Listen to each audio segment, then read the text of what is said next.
Abusia ha Tara TV GA shena da woni twase ye no ne yetwagu e wo ye abefum feeding tinten so eno a na edutu no sire ne abasa na ya de ba aba abesom na neno ye wura into the entertainment segment ni mu kakra na over the weekends no nsembebre na pop up concerning Mr. Logic sign bi aye Mr. Logic say one no ebe ye adwuma na ekowie akire no ujaf de awura ti ko akafom abusia two tonga no ma ehun sembebre na anaba na two tonga two na no ujaf yes smart busia eje ge ni sika di o current dan ama ge no ge ni nim say ebi dan na 2 years enso e bae ujaf current 1 year pe ensembebre na say e pop up na lady no aba abonten aba be kasa na waye senka wo demand ni sika bia e wo Mr. Logic so amanati asese sika bia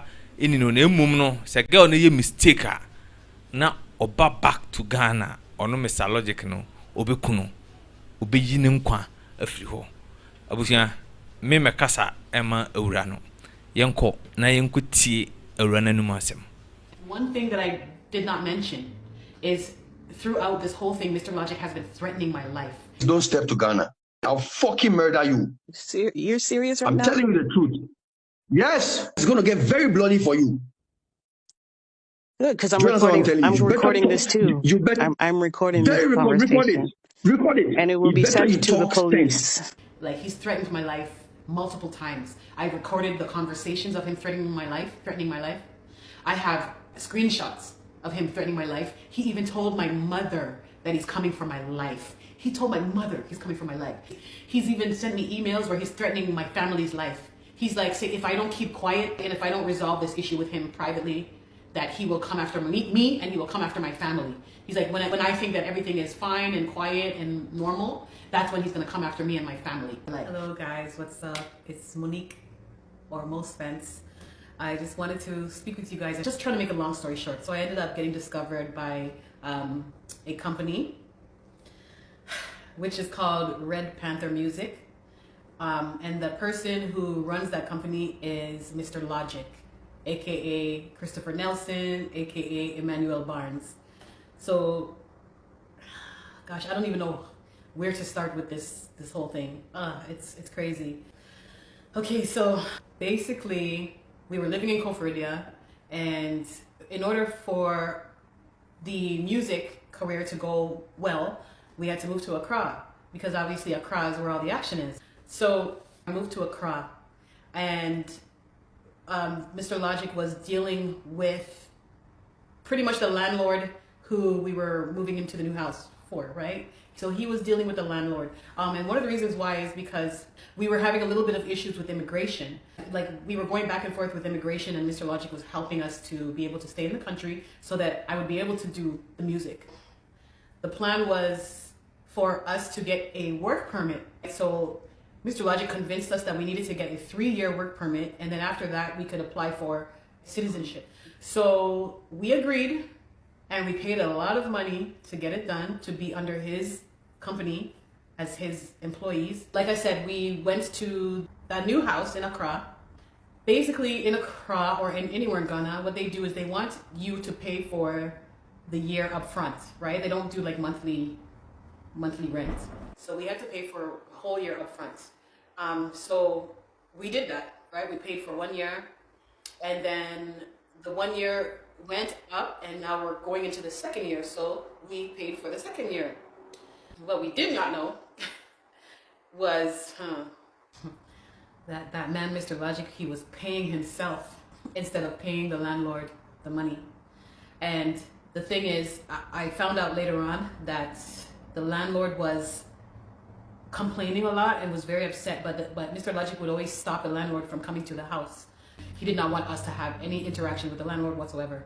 Okay, so, boy, it was just a big mess. Then we met a beautiful family from America who, basically through our channel, we met an American family, we became good friends, we started to work together, and Mr. Logic stepped in and said that he could do the same thing for them, get them a work permit under his company, which they agreed as well. And long story short, he ended up going to court because they ended up taking him to court for defrauding them for this work permit. And basically he did the same thing to me and my family as well. He defrauded us out of thousands of dollars, just like he did with the American family. So now basically we have no work permit. We have no work permit, and we noticed that all of a sudden Mr. Logic has a new car, he has a new house, okay? And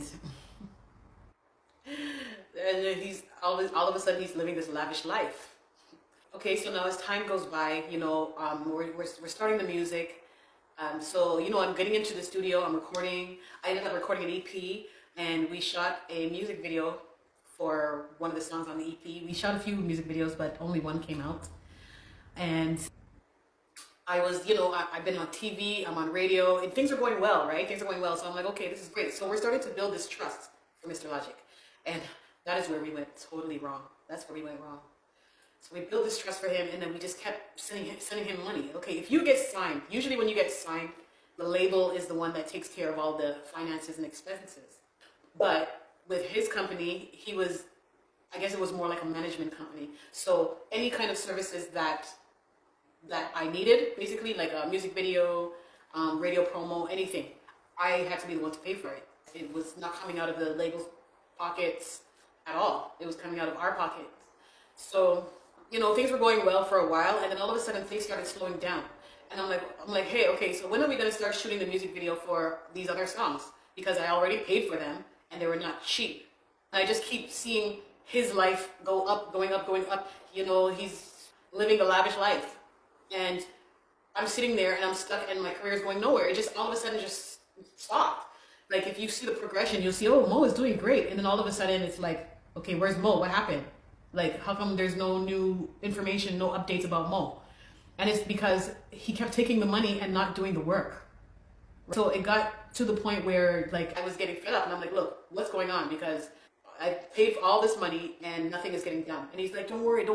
You know, this director, he's busy, he's traveling, he's doing this. Oh, this is that. Like, there was always an excuse, you know, and there's always, okay, no, don't worry, Thursday, Sunday, Tuesday. Like, he just always had an excuse for everything. So he told me that I needed to go to South Africa. And the reason why I needed to go to South Africa is because we recorded a song called Be Happy.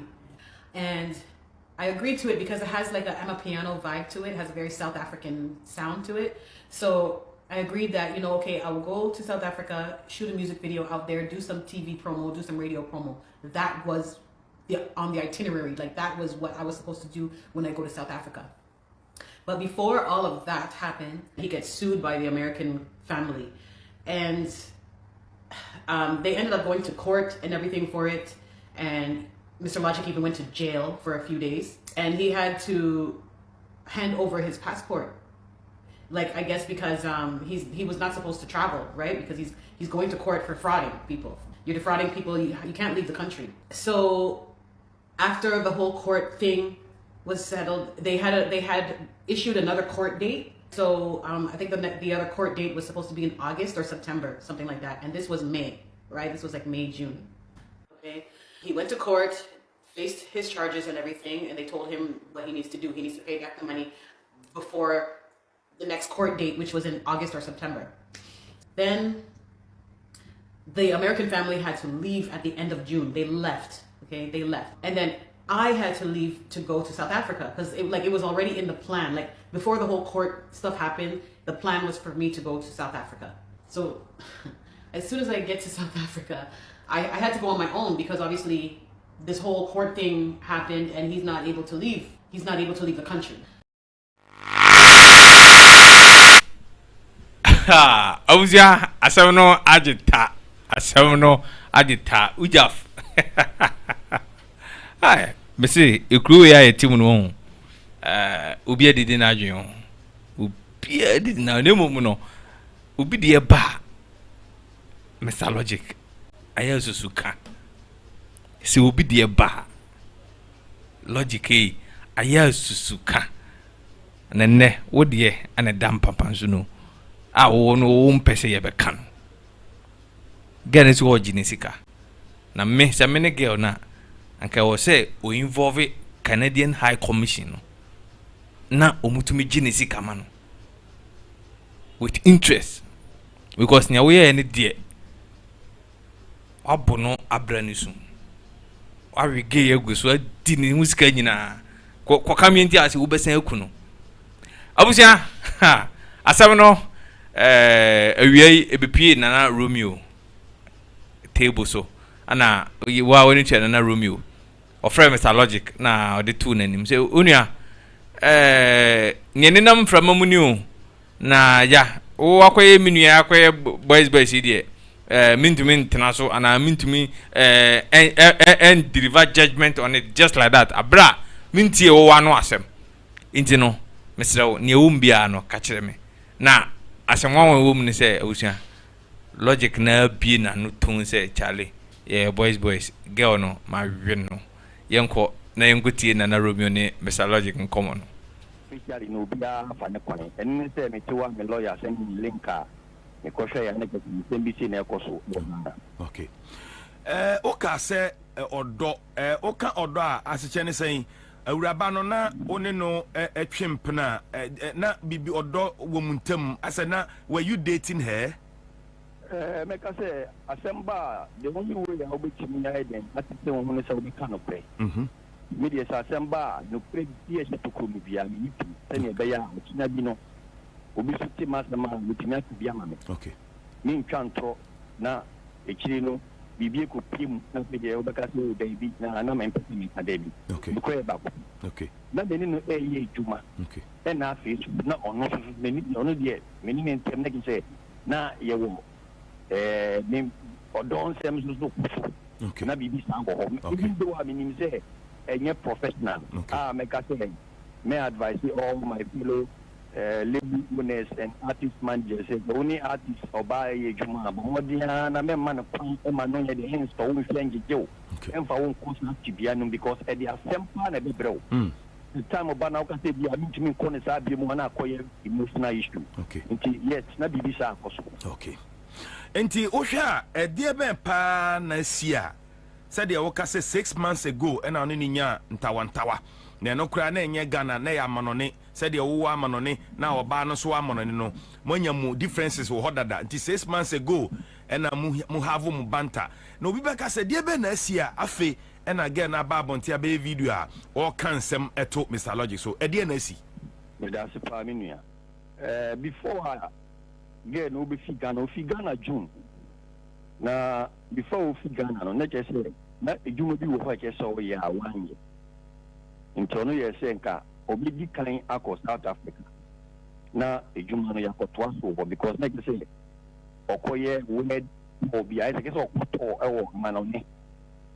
enti ono koye na me so ye den mi di later na enum na ipoye no plans na yekura no plans no delay by because South Africa on the video director only ni kasan there I give say 2 weeks na obetini nka Accra FM me say plans na yekura no boy na kese plans no delay ni ade bi nti eni mo na ele say okay sa na be ya dia mo say okọ Canada na ne ba ba be wo ne butini ba be wo nti person no ko Canada now na the bank because of the so said in Anamo.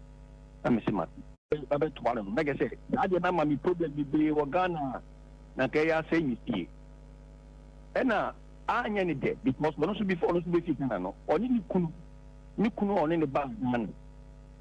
I don't need Ghana. I don't need any manager so can rob over on building media. Oh, man, not international with that. You couldn't any witness contract. I mean, any witness. And a contract, no, said, Bibia, Juma, now, no, a managerial contract, and yet 360 record label. And he, Nikunubek at the say, the way I on the manager, a close non pay. And you unjai. And again, when they want that, and you know, ordinary, Akasakasa on Nikun, Temet, Betty, and a Pamu Nikunu, Canada. And I didn't just want to say, Maybe walk. Enti oni no kunu jansa ni kunu ko back na meso me ba ya me kan min to min wasa ade no so biu ye ma ejuma ye nye ejuma ne pani en jai ta line ko se mboa oho ena ni bufu ya o ye se Sesana make and like I said, my man Jai Nukuno. And I'm Mrs. Yamina make us a Jaukuno. Unu Kuru Jai, one minimum fee. 1 or 2 Kunu, Yamagua, one thing Pamono, minimum fee. If it's a missing to me for so salai now, I don't see how I would limit me, Mamma would Jai Nukuno. Ah, some meeting. Nuclear Trodo will be salon to me and in deny. It is a man a giant Kunu of a family. It is a Mika Juma Sam Krana, I don't talk. Mika say, the Chesa will put it I feel from that day, to Quanto Passa. It is a honor Nikunu, or no, I mean, so no one said, okay, me, Jani Kuna, me, money dying. I can't because I need the money Niba. Not so some people their money big man in them, but them are not the manager. And you know, upon and yes, a yow, big yow. The yow no one and to pass from that day. We are not in China. Or can send the baby out and say now over was saying. Your friend say, what Ghana no. Before me, sham not our manager do for you on any year, Juma. Okay. Before no better me come, I just wonder what me think that me Ejuma win me. And to me, what will be friend me catch them say Canada about you be with Polydia when you immigration issue are. I'm a person who deport no.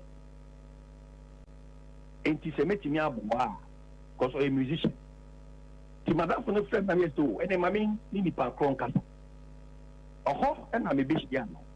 It will share me no who is the man I may be sound. And now, or started so no car, any manager old one who sends some chairman, send baby, my boy, no, my bam boy, debris, and also send your dear me, dear boy, no. And my boy, you cried, you need to Janis Ghana, Ghana. And I may need my no 2 months company for Chawa and I take me yamba. Upon a miracle label, no. Edine me ejina emu ma no yen sa kwa na me kwa da minim no dini ono ni deportation na nka oba binya no ene ma obi ni ena me ko company for chausa no so pe se e nyuma djuma na beta me ne ye dia me fa me company ne den en host no oko ena ma me ni djuma starting. Okay.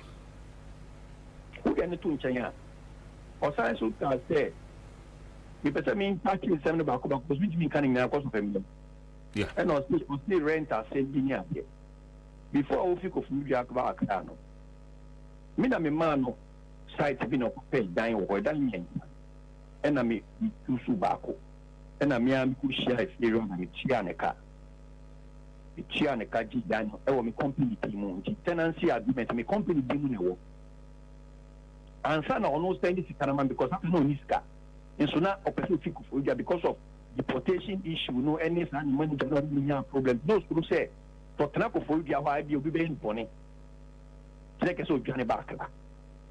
To me, rented 1 year each year, and no, no, car. And no better than we landlord that. And I assign renew but not a fully furnished apartment. Only a fully furnished apartment, 2 3 years, 8 years. Let's short stay. Until now, only the bank can be wrapped, yo. Until after first 1 year, the subsequent ones near 6 months, any 3 months, and you know, tenancy agreement, a year, many landlord here in the company, and I had 24 months, I had 3 years. As 2 years, no. December year, 2024, on 50 years. Until I on my company 3 years in because contract or tenancy agreement what 3 years. Okay. Can I say a horse so and you know correct? And you know correct. You could more hat so. Now make us say, I'm from my okay. We now hear the first platform I make us me can't throw the car. Because me can't throw it will come back to me. Yeah. It's the tenancy agreement, you know, 1 year and subsequent 3 months and 6 months. It's only 5 years or 6 months now. I had December 2024. I came here. If you are near my sense, I say, yeah, I can see because a company in a tenant. Tony, dear, the papa more anything and one from any bomb from a band on them. Yeah, I can say, yes, I am in with you. hono any landowners at more ye di un coma ye John say no like a Sibia any osa. Osa so cast me. Onona or mammy was my thought than in Bina and he can have been taught that. Before me, she and Mokopudiano. Let me feed the damage chimica. You told me as only me. Minister Cardia minimum in a minister or carded. So me carded that. Me carded that, me feed that. Let me be a meted that prance and Missiano.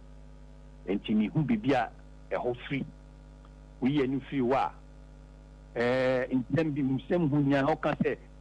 India ni babia na menene show. Oh, South Africa. O se moko South Africa Emma Airbnb no only twi aka nyina o de ne se o share dem na 1000 na o hwe Netflix na de ade and later o move call o girlfriend India ni bi e hoso so te say ohono ne tini se una udi kan call South Africa first. Me to a una ke se bibia wo wa no. Me first 2, 3, 4, 5 days. Now, what I'm saying. But the woman is a 1 bedroom self-contained. Tina me made the hall, not that bedroom. Me can't before me can't the papa and die step in my say. South Africa hold on no. Na need that one is na ka me ba. Na me na be yen and demu niema on to mean and deny. Because before I'm back South Africa now in a way and the side no. Mini ni kwa ni ndemu asem. Mini ni ndemu asem. Mini ndemu asem die. Min gina ha no mu. Pacho what you ask. Okay. But mini say ye mpinifo. Si e ka say obi ni obi twemp na. Ndemu asem die mini say e secondary issue. Yeah. For the purposes of mpinifo e tie ni no. Okay. Me pese ho no. Min kasa bebe baho. All right. But ono many that so ne say na ka me ba na ke say inema bi sa akoswa wo e na me say at this point ni mean to me movie on eko baby e frɛ ho Rivonia Lodge na me meti ho ono so to me be different nti na me ne no kwa anti different the same place or ti different na me ti different eno na ma one day em say o shopping mall o shia me say me ni India ni ba bi e den shopping and a coin ya. That is down in the back. And he said, Mini Yanika, like I say, oh no, Megino. And I miss between me and women, a Jumana, yeah. That's a big crowd one chain, yes, and branch you one chain because I know fish. It's a mini Indian baby cousin, that's a yoya. I'm all the Indian barn crap it as the name white. Or the same wife, you catch me wife class say, me rape no. I mean, no, I say, a judge that me fear giddy. Wow. I'm a wife. The buffalo funo say me rape up day. I know upon her to say, Napoleon or Hatas in the Yasa. Or the Indian in the picture understanding the wife was, oh, picture made it to me, what's up? And no could chat you. And all the same. We are also playing the embassy no Ghana me see ne papa any ne passport or Canadian passport me see. I mean also Canadian embassy ne be me. And I'm a reply on catch up. And this the passport be any ho. The passport na woman hono na ye ne papa there ne bad there because of a juma na ye ne ya na deportation e be mu a ye be gina mu. And na ma passport be di ye ho because immigration for the ma yen. When him, but what you are saying. But over the 2 points, me done in our man. Let me say in our man. Kimi chambers in Bibi Sani ho. Bibi Sani ho. The members in the now I didn't know to me can't trust our two. Let me see. Me papa is 78 years, ne bani be 13 years. Me in the past for me 78 years will do money akwana be ko yeden. I no so na yi. Like I said, starting peace, no fish and coin is not imagine. I had almost people move against me. No chance to be out, Mrs. Say, a diplomatic issue. And now, Miss Mayor and the cock and the question of say, I am homogeneous. Oh, you know, why or no best idea of catching me. When I mean him, quiet of person.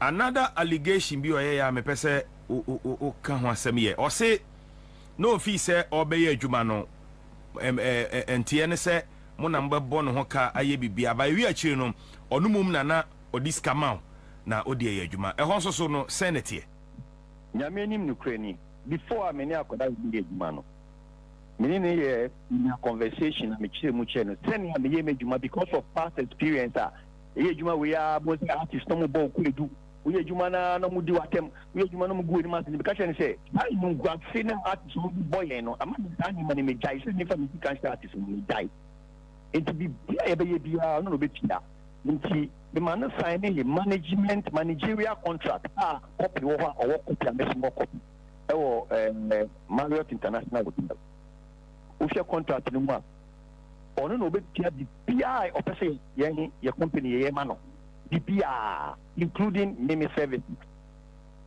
our tia no nimpa say deal no signing ye be spend this tower no ono no be spend this contract no one enti eye yo kasa me shi as a contract me signing ye mu tia se we obi a utabunko we di ye tia se we kunu kwa na witness contract no wonim say bia studio recording video shoot promotion bia we na kesa we ya wade because we are only managing you, we are your handlers but what you are saying we are your handlers there this is bia kom the only contribution and I say the only partnership na kesa ye no say ye be direct enyum chumu enyum tuomu ye dey contact them on board ye be arranging interviews ye be lobby for post that is the only part I say ye na that's that na so ye nyum otu ni na ye church ro ye and be bia according to the contract and ono so dey say ono so be finance na dey enti ono so ye contract no go for Enti agreement na o agree say ono abe finance bibia mo be bia no mo wo ho paperwork agreement bibia paperwork bibia wo ho asa paperwork no pa copy of it done in krata so e da ono get in krata the official in krata so copy ono ma no copy ono so no ho ni kunu na witness that contract no okay ayenso ye way nti wo copy bibia ni a o de copy ni signature wo so bibia wo so internet okay that contract na must sign in Marriott International Hotel one na media for ni na wo okay I say it's a managerial contract we are not a 360 label financing yeah management house management no aye the bonus energy too and no and a man the loan American Mobile or the best share in the I know so last two or fake chili a investor in this woman home. And when you mean one, not for the metro. But me, Masuya means the answer of one person can be spion because some no yet, I know. Or no genie loan now, the best share in the I a year who you're visiting that the whole payment saying now you get BRA now, or who say Jumano, you know, Pacific Biamano, not pay your percent. I mean, she happened. Me pacho sa loan no okwaje no udi mu akotene na loan no je no loan no okwaje loan na binim hu pa loan na ye na ye trans ni be start ya onu na so che ordinary juma obeye ordinary nyum ne be tiaka can say proceeds I be fi mo aba no percentages no investor no be nya percentage no so be nya percentage nti investor no kwa na investor na ye ni book ye ono get ni booking agent na be ya ke bia e ba no obehumu but what you say because of salon no like say ke bia e ba ni no bookings there will be an investor need loan no na mo collateral down my percentage okay sika ba wo de ni sika mu no be ma no na fe de ono so obenya percentages going forward nti na sanet salon ko investor na no opportunity say say on invest in a career after some investor by Marriott hobby kama ye ceremony no ba hobby nti ba hobby no hu juma no hu de la media na ba honi ade no so o person dey the muslim na media the only thing I do is say I was providing label services nti me kra men kan ni team ho men kan get ni team ho men kan ho ni kunu na any manager ni investor and any booking agent investor na ire and any advisor. Mean can it team medium independent labeler which I can provide services. Okay. Mean can it team okay. Now and you know to me recordings by do saying. Oh, you're recording in the come and release EP. EP release here, and you will be swinging me. Like I said, me, my gym name direction. Yes, I am. And like I said, that was part of my contract fulfillment. Like I said, me supervising minimum technical near there. So recording the whole EP. So me can't say you could 8 hour recording. And you shooting video me no. Like I said, I shoot 2 video me and second one video me and sano. And who can you now receipt BBR? I just could shoot 2 video now, so I could start Africa. But no, yet, what better because that time na investor no problem about. Ama, I say you go to about because investor no team which let me say get in the cash and say, oh mommy problem because she can now do no G and me na me di man to man you me. Nyame ko na Jimmy and I was able to have a do an affidavit. Me ya money affidavit a chese ono mo dikano. And then them no can have affidavit me dia man media house baby. Ah no kasa aja to mo affidavit to say ono no dikano. Ana first no person ko be jakum. And no na investor dey before ba me so. Ah me ti baby I no so investor na be man problem. Ah me nya hwe enti enye nyame na ebu na me use ma na me man yes affidavit na kasa ka no ko to FM. Nti sa issue no de sa issue with the loan no de where you want frame say won ka ho biem. I know the ono nika. But sa issue no be ma me be di ne ho yawo. Ene na ma ne ye say ni video shoot akesen ko yawo Ghana. But yes me. O pese on South African black after promotion in South Africa in America na you know back Ghana na go be shoot video no. The video director say come we fu as I didn't know go china video kana ya share na we be tutu. Ema omo kwa mo ye say a woman is put me video can say 1:2 on time price ni betimi atesa mpacha what you say enti no akwa say me ntimi me de manu aka de say eno enti asia ba say just ono get to shoot video no but me no kasi we refuse to go and shoot the video. Wow. We refuse to shoot the video. Wow. Our directors not say oh against a minimum of the and can she can na okay. Nti se ano investor na dey na unveiling no wase no and there was another musician be to one guy be right also when guy artist and guy no when TG yeah come na yes strategy when TG let me name TG and some the initial way but guy we no koye say me deportation issue no benya ye no I am me dem company ko gine mu ma no asisi na kese e kese juma start na nkoye si bia e ntro bi ma ye den ye champion for but what you say ndina get say TG na juma na ke start fit but because of get any problem no nya you know na ke say start on the very champion fu be hu say ampa company no ni ye juma ampa nti boy no wo ho but boy no in nyama anya ni there because I say otanya ne time on so na me so plan ni say na ka yem push igna ni ko nim ka kana ko njina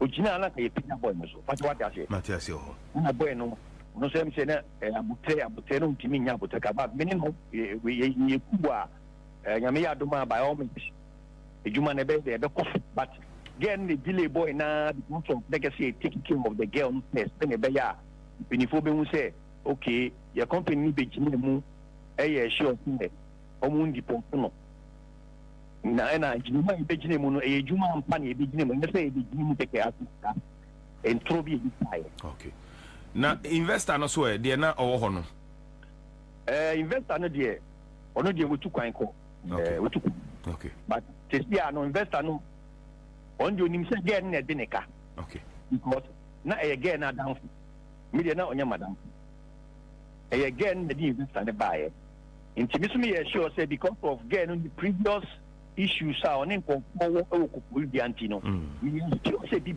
many ni ya me any okay the idea is the 10 cities so idea 50 Ghana Enti time na investor no film buy no. Nyame na Jamie receipts are made ba out nyina. Wo Ghana plan bi aso. Video shooter Yekutiaka any Director Rex what in idea. Right. Director Rex or GN 60,000 Ghana cedi. Ekutia scan or big bank a good Director Rex account mo. Receipts no me de my investor me de my no. Director Rex to my receipt sa Ghana ne chi nge video we shoot video menu and so one carry in our and studio recording so any na me sure say one Ghana put me fan to be because we need to bind the way our year akwaba no we are be careful. All right.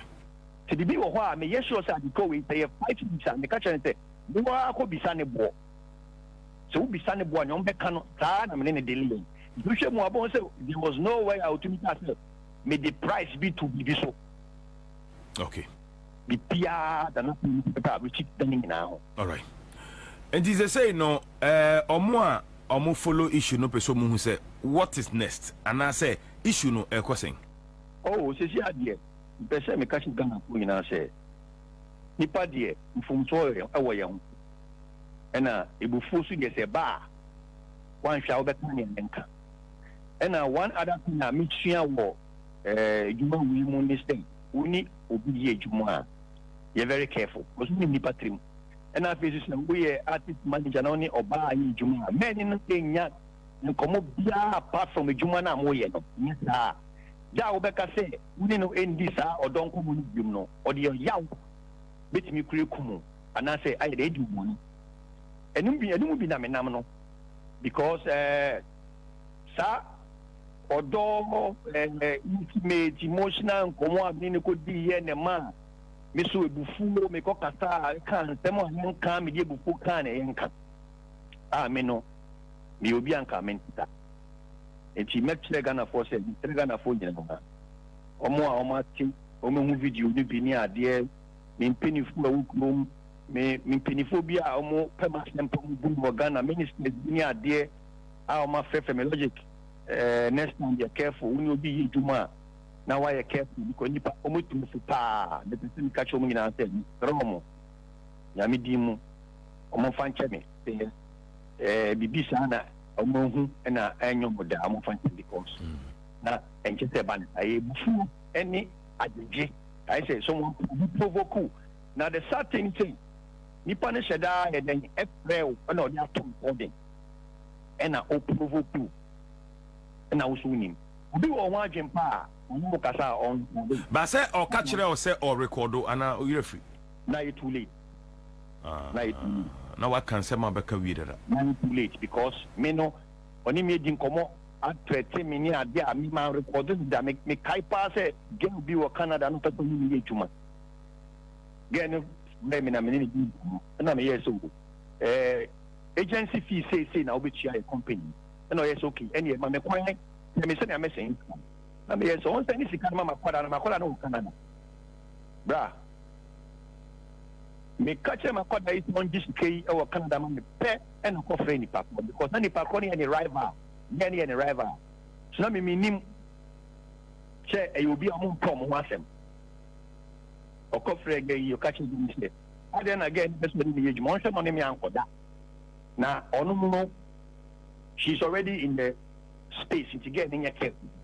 Again, the them I don't know what I'm na me ko friend. I don't know me ba be ejuma na wa fini me cha fini pan.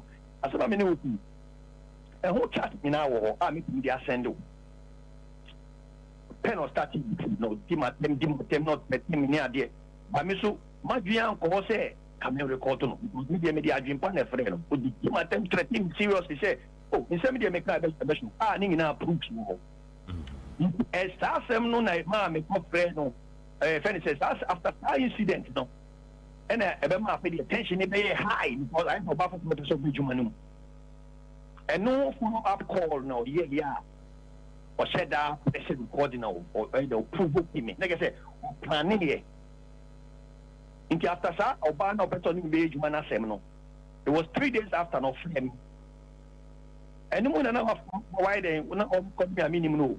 Na friend na to what body na. Start on this out no start here na do share before no plan them person in da say we nsem bebre nsem basta oba ya kan want to go no so do ba wore for a won mba na juma na na anything no so on me juma ko da ni no na I bufu se no na ma so me di ebufu e kan do okay ti say no asem no o de be court ana ono na de court ana etisen say uni obi nya business transactional issues there yen there me lawyer utumi for actually me say the only action the company will take is a defamation action because juma yen in here no kada di bia ho na defamation action e kwa ye take action say e just oba public no ye dem o tina no science le this stand ni ho and I mean bibi sai because receipt ni contract in our work just ni bibi sai inti identity no tran tro to no all media penifo mi o ye juma nyina no mo fefe mi no mo kasa anade na ko da ye because penifo bebre ni mo ono abu makokre ko mante ni mo no anything edin de penifo bebre ono abu kwame atare ben ni no ye bra penifo nyina onim no asin saying asin say we share me de na cheche o nyina mo sa kwada bene ne ye juma ni edi ni ho dance action but what you say okay enti o yes anom na kwada we no yes because we dey say na call label name artist ni manager say I didn't know about what to good man some kind so o catch them to be good minimum say like say pro go to be good minimum say no we ye no enti ye ndie the lawyer said ye mpe bibia nsi ne ho copyright issues na get say small na face so e just ono to ba no be na no twi na no sign because bibia sa ni ho contract ni receipt ni na ho bibia sa ni ho okay and if you are me jina wo radio iso e de chaupa ama Ghana for you because asem kwa de si wa bridge 6 months ago enye ndra asem e asem we twem e pese me jina wo radio iso de chaupa e ma Ghana penifo na ni industry friends ni omo afre me atem ti bibie ni a nya menya botina nipa ya jefo se me ka se me na say me apologize for kasa bia me kan ya man kan de nyom de okay na ti de going forward no ono so akọ bi ni so akọ bi na ya wo bia ya kana so ya kan peace no bia ha de me asama ko ni bi all right bi du bana all right ene ya so ya da ase ni nchiremu ade amaye na ye bedi achiri de be koso bia na wadahoma ya na wa man Abusia Mr. Logic and so another nanum sem tin atujano na Mr. Logic no person kire say girl no ewo a mission just obegu nanim ase obese ne reputation enunti ana ma girl no yes na ne lawyers ekeka ne masi ani for defamation ha yatikrum ha yenyamu ye nko ade panie kura to forma e de beba beson Tara TV GH make sure you subscribe to channel no click the notification button no na comment no obusia mani hia ye drop a comment my shout out na yehu ni say adwuma ye no money eje ho se ne be ye always bia no e be my moral na yatumi ayden a pushi e de more abremu na mrebe makwan ma ye de ye na adwuma die na si that's ende ebe sign mu edi ahia bi medamase